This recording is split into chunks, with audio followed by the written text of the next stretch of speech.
La corrupción no es causada por la degeneración puntual de los individuos, sino por la propia forma política que se establece por consenso. La corrupción es institucional, sin que pueda existir un control al no haber separación entre el legislativo y el ejecutivo, entre los legisladores y el gobierno. Si no hay separación de los poderes, únicamente la corrupción moral de todos los pactos políticos entre partidos sostiene al Estado. La corrupción moral y económica se hace factor de gobierno. En España, en el actual régimen, es obligatorio corromperse y estar moralmente corrompido para poder gobernar. Por eso no es posible que las leyes solucionen la corrupción. Realmente es algo imposible de solucionar de ese modo, ya que al no existir la representación y la política ejercida por individuos, por personas físicas y reales, cualquier problema se convierte en estructural e institucional. La corrupción se instituye como factor de gobierno en un estado de partidos. Son las propias instituciones las que obligan a la corrupción de los individuos, y al no haber representación política, es indiferente el partido que se vote o el nombre o las ideas que diga defender ese partido.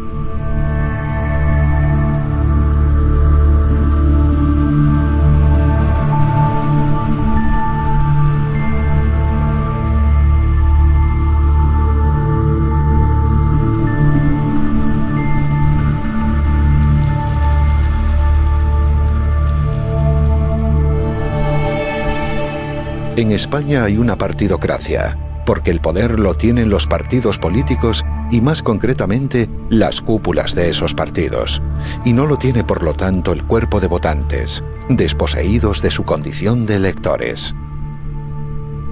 Hay votaciones a partidos, pero no existen elecciones representativas. No hay una elección de representantes.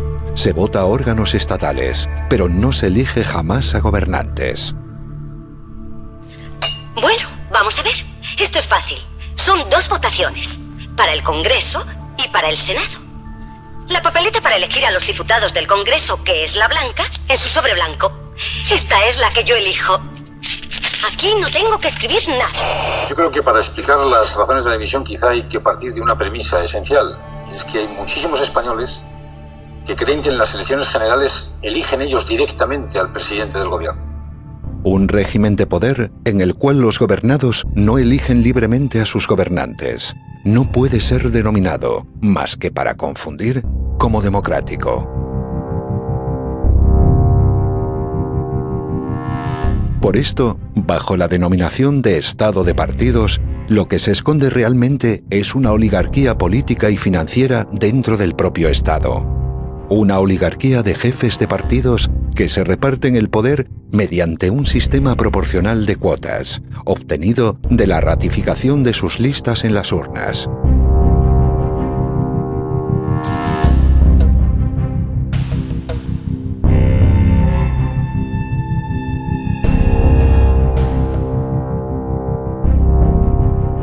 Si la legitimidad de origen de todos los partidos políticos es únicamente la que obtienen de Franco, en su ejercicio la toman de la servidumbre voluntaria de quienes acuden a votar. Por eso todo el que vota se corrompe y apoya aquello que lo somete y lo maltrata.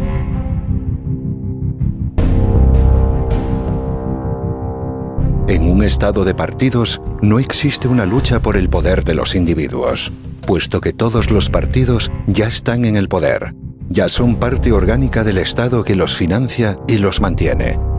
Existe la ficción de un enfrentamiento entre entidades ficticias, partidos estatales.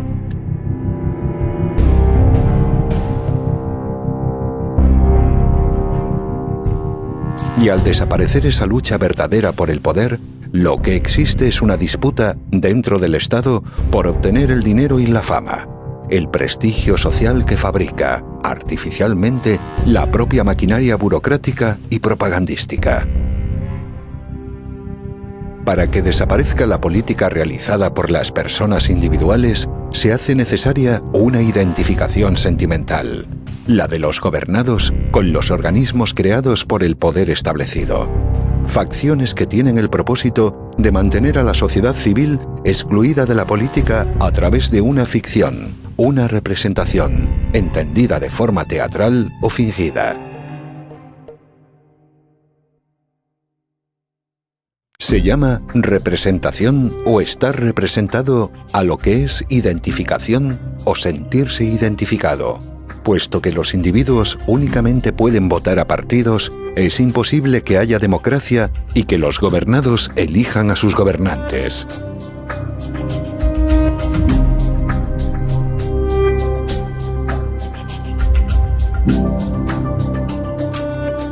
Si recordamos lo explicado anteriormente en el capítulo de la propaganda al respecto de la importancia de la ficción sentimental, veremos ahora cómo el populismo y la demagogia son la consecuencia lógica en la degeneración de la partidocracia. El estado de partidos o partidocracia no es una degeneración de la democracia, es una forma de gobierno distinta, con distintos mecanismos y cuya principal característica es la corrupción.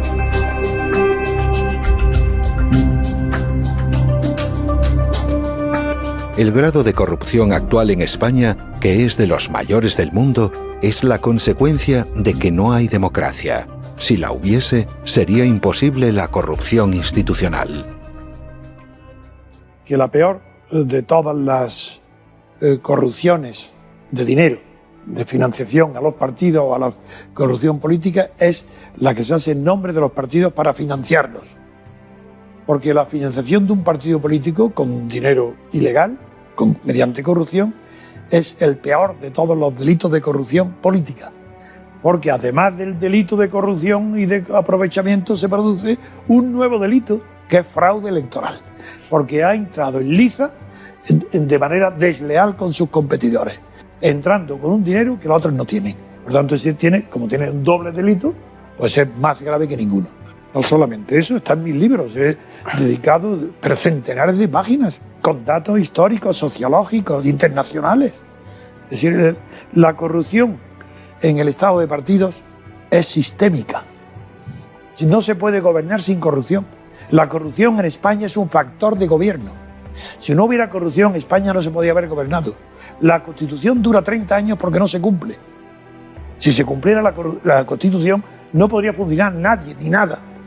Empecemos con un ejemplo sencillo. La Constitución prohíbe el mandato imperativo. Bueno, está por ver una sola ley en los 34 años que haya sido aprobada sin mandato imperativo de los partidos o del partido dominante, que hasta se vota por los pies, por el compañero ausente. Es decir, eso, según el derecho, esas leyes son absolutamente nulas, radicalmente nulas, no anulables, que es distinto, sino nulas de pleno derecho, porque han sido evidentemente dictadas bajo la orden imperativa del jefe o el aparato del partido. Y los diputados no tienen libertad de conciencia ninguno, y lo reconocen. Te lo pongo como ejemplo, es que no hay un solo párrafo de la Constitución que se cumpla.